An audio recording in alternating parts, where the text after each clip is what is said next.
We have a new generation of AI tools that make accessible to everyone the knowledge that was previously required when computers didn't have graphical user interfaces, and only those who were passionate about technology would acquire it. It is the power of the command line that unlocks possibilities in the use of your computer that you didn't know you had.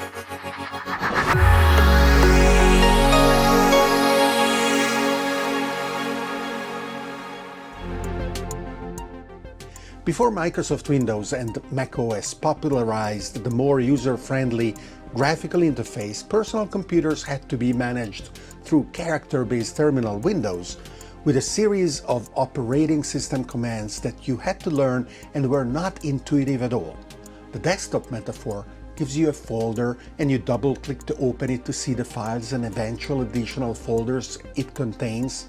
Before that, you had to remember, for example, under Microsoft DOS, the command to change the directory was cd, and the command to see the content of a directory was dir. Installing a new program required configuring it, launching it, saving your files, all using these specialized commands that you had to learn and remember, including their parameters.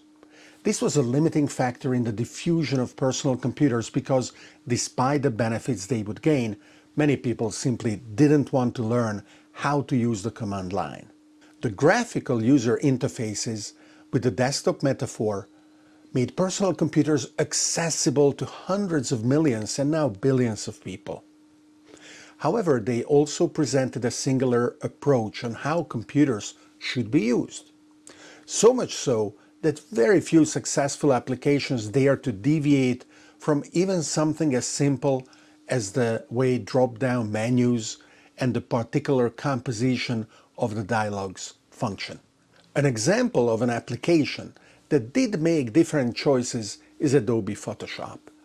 To this day, it is perceived to be difficult to use not because it is intrinsically challenging, but because it is different from the standard interface paradigm recommended by the operating system vendors. The vast majority of people use their computers without even knowing that beneath the graphical user interface lies another layer, a very powerful one that allows them to do things that go way beyond what the comfortable cages of their applications led them to do. And that is the way it should be, because the power of the command line can also be very dangerous. If you learn a file can be deleted with a given command rm, and that you can apply that recursively on files and folders with the -rf option, you really have to pay attention, otherwise you could delete everything on your computer with a single thoughtless command. There is no trash can to recover the files that you inadvertently deleted on top of everything. The command line empowers the use not only of your own computer to do things beneath the graphical metaphor, but also a lot of online remote systems. Besides offering a browser-based interface, many services provide a command line interface, a CLI. If the percentage of people who are ready to learn the commands to manage their own computers is relatively small, those that are ready to do so for online services is even smaller. Today, however, there is a new third way to use computers that overcomes the limitations of this specialized knowledge, making it accessible to everyone. It is the ability to use our computers with natural language offered by artificial intelligence. More and more of our tools offer access to AI that you can just have a conversation with or even talk to with your voice. As this becomes commonplace, it can be applied to activities that you would do through the graphical user interface or the command line if you knew how to do it yourself. This can be something as simple as renaming a bunch of files. You might have downloaded a series of images from your phone or from the internet, for example, and they naturally will have all kinds of different unintelligible names. But you want to change those names to reflect the location or the event that the image is related to, along with the date. If you had specialized applications for managing photos, it might support this, but most likely not. Or if you knew how to do it, you could create a little program with the commands of your operating system. The likelihood that you knew how to do this, or that you would have the patience or the time, not only to write but also to debug that little program, is small. So most likely, either you would do it manually if the number of files to rename is sufficiently small, up to perhaps 1 or 2 dozen, or you simply wouldn't bother. But now you can just use an intelligent terminal or an integrated development environment enhanced with AI. Explain what you want to do, and the AI will go ahead and do it. As another example, consider WordPress, which powers more than 40% of the world's websites. WordPress offers a very user-friendly web-based interface to both design websites and add pages or posts.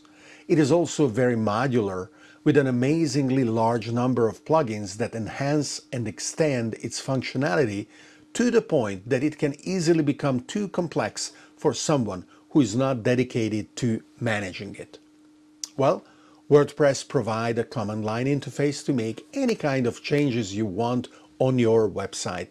With AI assistance, you don't have to learn the commands, parameters, and details around it. You can simply accomplish what you want through natural language. We are very much at the beginning of this conversational interface that makes available the power of the command line to everyone again. It will only get better and more integrated into our daily computing experiences. There is also, naturally enough, another category of tools even more recent that, instead of implementing what you want through commands in the operating system, will manipulate the graphical elements on your screen instead of you. These AI agents that can navigate interfaces on your behalf represent yet another paradigm shift in how we interact with computers. I will discuss them more in detail in the near future. If you want to experiment with what I've described, here are some tools I currently enjoy using. First is Warp Terminal. Warp reimagines the terminal as a modern application. It features AI-assisted command completion, natural language command generation, and collaborative features that make the command line more accessible without sacrificing power. Its AI can help you translate your natural language requests into proper commands, bridging the gap between what you want to do and the syntax required to do it. Another is Windsurf IDE, Integrated Development Environment.